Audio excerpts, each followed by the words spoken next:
Hello friend, कैसे आप लोग। मैं सतीश।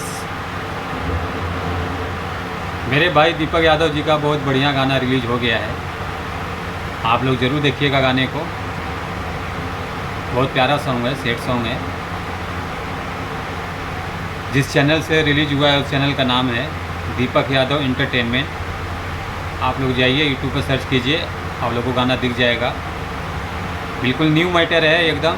आप लोग सुनेंगे तो मज़ा आ जाएगा एकदम।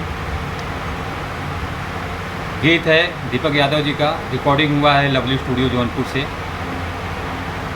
जो अच्छे अच्छे गाने रिकॉर्डिंग होते रहते हैं लवली स्टूडियो जौनपुर से।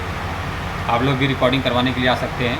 कॉन्टैक्ट नंबर है 93-59-31-295। इस नंबर पे कॉल करके आइएगा। आप लोगों का गाना अगर पसंद आए तो आप लोग गाने को ज़्यादा से ज़्यादा शेयर कीजिए। बहुत बढ़िया सॉन्ग है, बहुत अच्छे सॉन्ग है। आप लोग देखना जरूर एक बार। दीपक यादव एंटरटेनमेंट भोजपुरी चैनल से रिलीज हुई।